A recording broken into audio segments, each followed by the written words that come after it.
E aí pessoal, beleza? Aqui que está falando é o professor Tiago e a aula de hoje é de relações ecológicas, predação e parasitismo. Mas para começo de conversa, a gente tem que entender o que é relação ecológica.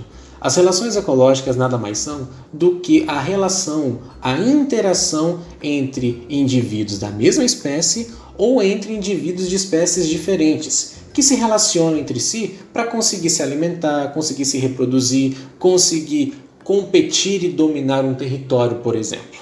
Beleza? Então vamos entender um pouquinho da primeira relação ecológica de hoje, que é a predação. A predação é uma relação ecológica interespecífica. O que isso quer dizer? Significa que acontece entre indivíduos de espécies diferentes, como a gente está vendo nessa imagem. Acontece entre o leopardo e a gazela de Thomson.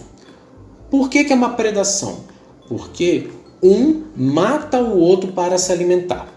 Então é sempre assim, na predação, um tem que matar o outro para se alimentar.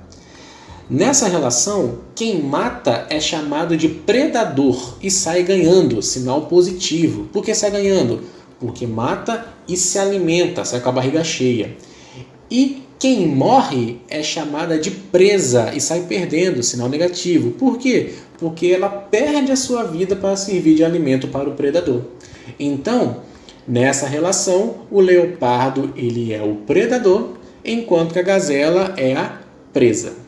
Outro exemplo de predação é esse que vocês estão vendo aí, da aranha com mosquito.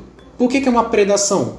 Porque acontece entre espécies diferentes e uma está matando a outra para sobreviver, para se alimentar.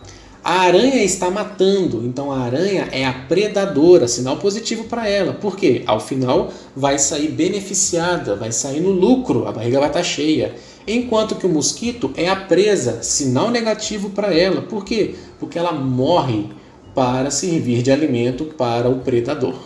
Beleza? Então predação passou. Vamos agora para a segunda relação ecológica do dia, que é o parasitismo. No parasitismo, acontece sempre entre duas espécies diferentes. Então, também é uma relação do tipo interespecífica. Como vocês podem observar nessa imagem, aí tem duas espécies diferentes. A do mosquito, a Aedes aegypti, e ao fundo, a pele humana. Então, você tem o mosquito e o ser humano. Por que é um parasitismo?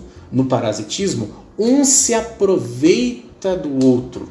Quem se aproveita recebe o sinal positivo e é chamado de parasita. E quem sai perdendo, quem é aproveitado, recebe o sinal negativo e é chamado de hospedeiro.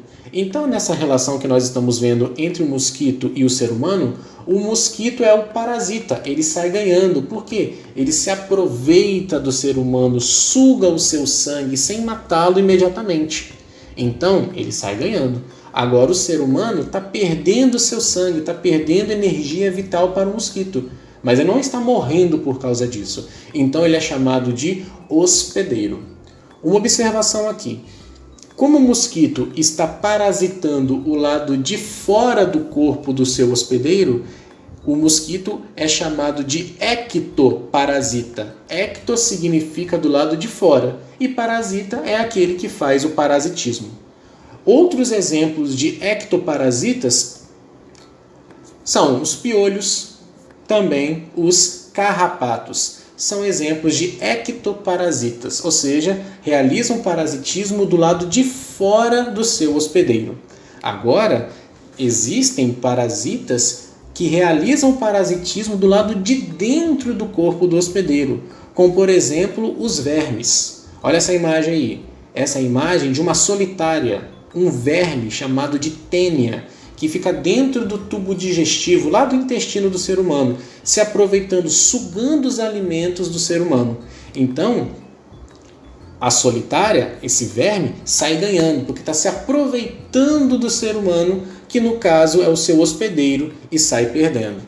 Ok? Então, olha só, como esse verme está parasitando do lado de dentro do seu hospedeiro, ele é chamado de endoparasita.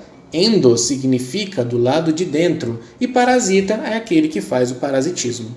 Agora, só existe esse tipo de endoparasita, professor? Só os vermes são endoparasitas? Não. Outros endoparasitas, bem microscópicos, acontecem aos montes aqui no nosso planeta, como por exemplo, os vírus são endoparasitas, as bactérias são endoparasitas e também os protozoários são endoparasitas, microscópicos que ficam parasitando o seu hospedeiro pelo lado de dentro.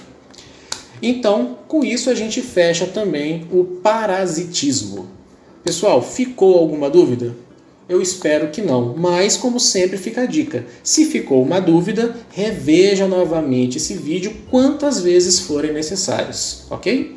Então é isso. Até a próxima aula de ciências do professor Tiago. Tamo junto, um abraço, continue estudando. Até mais.